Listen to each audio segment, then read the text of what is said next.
Shalom, selamat pagi. Pagi hari ini kita akan belajar operasi hitung campuran bilangan bulat.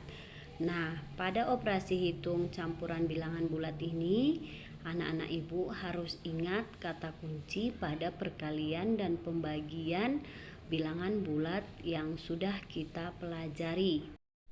Sebelum masuk dalam operasi hitung campuran bilangan bulat, perhatikan tangga berikut. Tanda yang berada di tangga paling tinggi itu dikerjakan terlebih dahulu.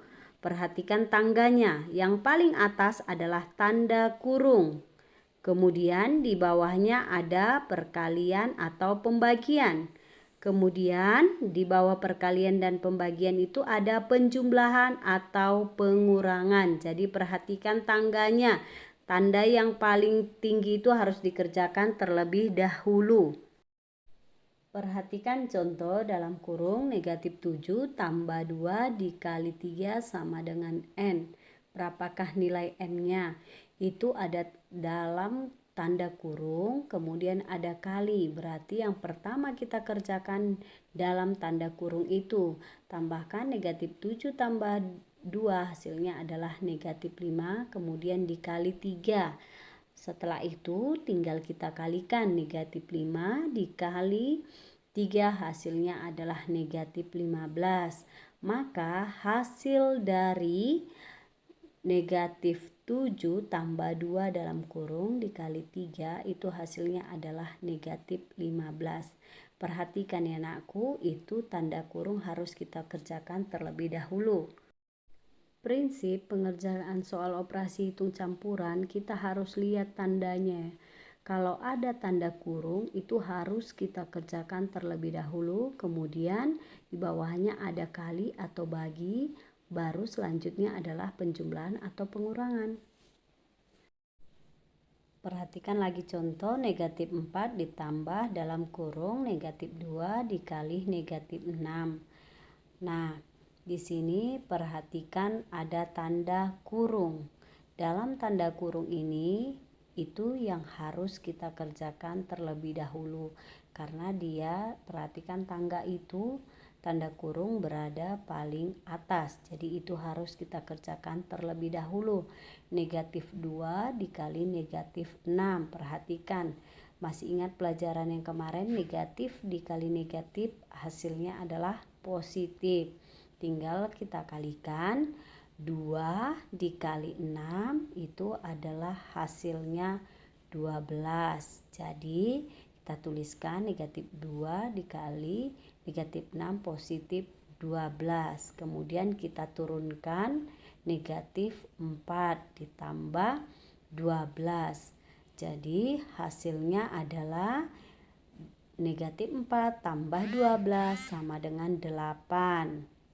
Jadi A itu bernilai 8. Maka hasil dari negatif 4 ditambah dalam kurung negatif 2 dikali negatif 6 hasilnya adalah 8. Kita perhatikan contoh berikutnya. 7 dikurang 9 dibagi 3 sama dengan N.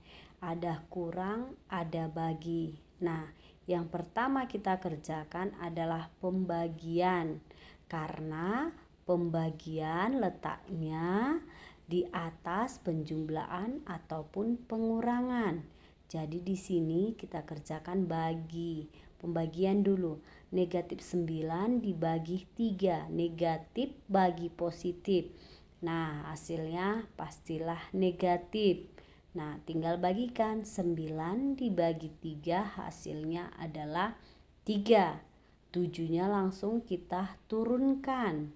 Berarti di sini tinggal kita mengerjakan 7 dikurang 3 sama dengan N. 7 dikurang 3 hasilnya 4. Nilai N-nya adalah 4. Maka hasil dari 7 dikurang 9 dibagi 3 adalah 4. Kita perhatikan soal berikutnya, yaitu negatif 4 dikali 7 ditambah Negatif 12 dibagi 3 sama dengan M. Berapa nilai M-nya? Nah, di sini ada operasi hitungnya yaitu kali, tambah, dan bagi. Nah, kali dan bagi itu berada di atas penjumlahan ataupun pengurangan. Jadi, ini kali dan bagi kita kerjakan terlebih dahulu. Kita kalikan dan kita bagikan, yaitu negatif 4 dikali 7. Negatif dikali positif tentu hasilnya adalah negatif. 4 dikali 7 hasilnya adalah 28. Jadi kita tuliskan negatif 28. Kemudian kita perhatikan kembali. Kita kerjakan pembagian itu, yaitu negatif 12 dibagi 3. Negatif dibagi positif hasilnya adalah negatif. Tinggal kita bagikan 12 dibagi 3 hasilnya adalah 4. Jadi hasilnya negatif 4. Sudah kita kalikan, sudah kita bagikan, tinggal tanda tambah. Kita tambahkan negatif 28 ditambah negatif 4. Berapakah itu nilai M-nya? Hasilnya adalah negatif 32. Itulah nilai M-nya. Maka hasil dari negatif 4 dikali 7 ditambah negatif 12 dibagi 3 hasilnya adalah negatif 32.